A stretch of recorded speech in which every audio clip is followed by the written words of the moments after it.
വീഡിയോയിലേക്ക് സ്വാഗതം. അപ്പോഴേ നമ്മുടെ പുതിയൊരു വീഡിയോ വരുന്നുണ്ടേ. RPN ആകാൻ ഇഷ്ടമുള്ളവർക്ക്, കാനഡയിൽ RPN ആകാൻ ഇഷ്ടമുള്ളവർക്ക് എങ്ങനെ RPN ആകാം ഉള്ള ഒരു വീഡിയോ ആണ് കേട്ടോ. അതിന് വേണ്ട കാര്യങ്ങൾ എന്തൊക്കെയാണ് ചെയ്യേണ്ടത്, ഇതൊക്കെയാണ് ഞാൻ അതിൽ പറയുന്നത്. അപ്പൊ എല്ലാവരും വീഡിയോ കാണുക. അറിയാം, ഇവിടെ ഇപ്പൊ കാനഡയിൽ തന്നെ ഒരുപാട് ആൾക്കാർ എന്റെ കമന്റ്സിലൊക്കെ കമന്റ് ചെയ്യുന്നുണ്ട് എങ്ങനെ RPN എടുക്കാം എന്നുള്ളത്. കാരണം പലർക്കും അറിയില്ലാത്ത കാര്യമാണ് കേട്ടോ.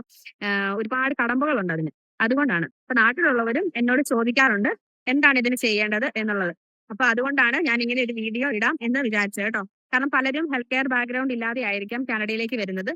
അതല്ല എങ്കിൽ ഹെൽത്ത് കെയറിൽ തന്നെ നഴ്സിംഗ് അല്ലാതെ പല ബാക്ക്ഗ്രൗണ്ട് വെച്ചിട്ട്, അതായത് ഫിസിയോ അല്ലെങ്കിൽ ഫാർമസിസ്റ്റ് അങ്ങനെയുള്ള കാറ്റഗറിയിലൊക്കെ വരുമ്പോൾ ഇവിടെ വന്നിട്ട് നമുക്ക് അതിന്റെ രജിസ്ട്രേഷൻ ഒക്കെ ചെയ്ത് എക്സാം എഴുതുക എന്ന് പറയുന്ന കുറച്ച് ബുദ്ധിമുട്ടുള്ള കാര്യമാണ്. അതും വേണമെങ്കിൽ ഇപ്പോൾ നിങ്ങൾക്ക് ആർക്കെങ്കിലും അറിയണമെന്നുണ്ടെങ്കിൽ അതിന്റെ പ്രോസസ്സിങ് എങ്ങനെയാണെന്ന് വേണമെങ്കിൽ ഞാൻ വേറൊരു വീഡിയോയിൽ എക്സ്പ്ലെയിൻ ചെയ്യാം. നമ്മൾ ഈ വീഡിയോയിൽ ഇങ്ങനെയുള്ള ആൾക്കാർക്ക് ഇവിടെ വന്നതിന് ശേഷം ഇനി നഴ്സിംഗ് പഠിക്കണം എന്ന് തോന്നിയാൽ നിങ്ങൾ എന്താണ് ചെയ്യേണ്ടത് എന്നാണ് ഞാൻ എക്സ്പ്ലെയിൻ ചെയ്യുന്നത് കേട്ടോ. അത് രണ്ട് രീതിയിലുണ്ട്, നാട്ടിൽ നിന്നുള്ളവർക്കും ഇവിടെ ഉള്ളവർക്കും ഉണ്ട്. അപ്പോൾ നിങ്ങൾ മറക്കാതെ കാണുക. അതുപോലെ നിങ്ങളുടെ സംശയങ്ങൾ നിങ്ങൾ കമന്റ് ചെയ്യുക. അപ്പോൾ താങ്ക്സ് ഫോർ വാച്ചിങ്.